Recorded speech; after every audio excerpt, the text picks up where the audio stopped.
मी संदीप विठ्ठल पलसमकर, उपविभागाध्यक्ष पंचायत समिती ओनी विभाग, महाराष्ट्र नवयुवक सेना।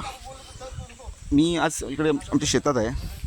इकडे रानटी रेडे यांनी पूर्ण शेताची नासधूस केली आहे। मी तुम्हाला दाखवतो। हे बघा,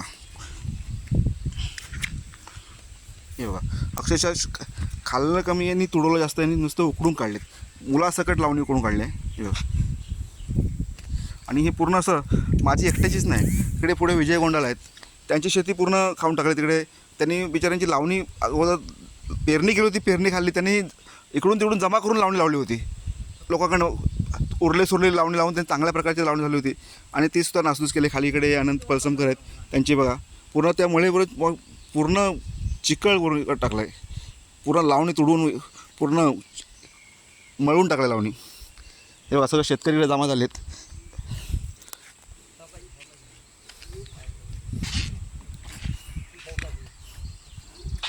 हे बघा सगळं,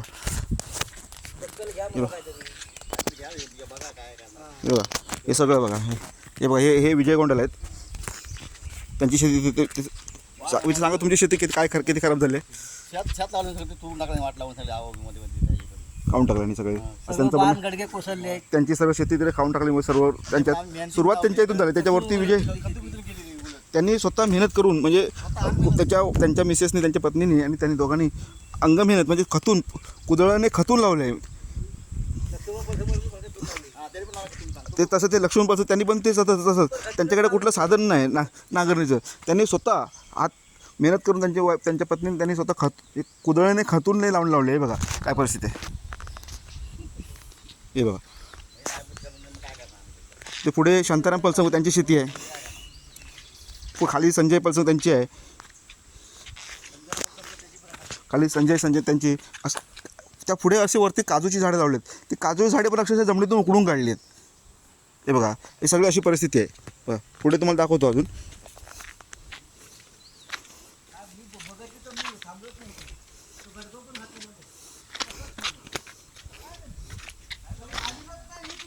यावर्षी चांगला पाऊस होता, चांगला पाऊस होतोय, तर त्या चांगली शेती होईल अशी एक आशा पल्लवी झाली होती लोकांना, पण तरीच त्या अशा परिस्थिती ही आजची परिस्थिती आहे।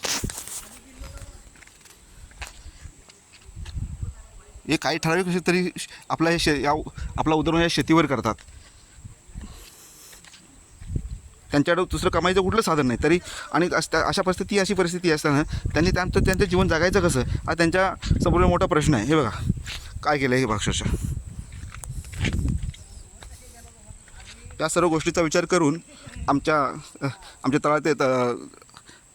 तलाठी तहसीलदार आमच्या जाधव मॅडम यांनी आणि सर्व आमचे पालकमंत्री उदय सामंत साहेब, आमचे ग्रामपंचायत, वडवसल गावचे सरपंच या लोकांनी सर्वांनी याची वन खाता या सर्वांनी यांची दखल घेऊन या गोष्टीचा पंचनामा करून आमच्या शेतकऱ्यांना योग्य ती नुकसान भरपाई मिळवून देण्यासाठी प्रयत्न करावेत, आणि त्यांना एक नवीन याच्यात काहीतरी जीवन जगण्यासाठी त्यांना जीवदान देण्यासाठी त्यांना हातभार द्यावा अशी त्यांना नम्र विनंती करतो, आणि इथेच थांबतो।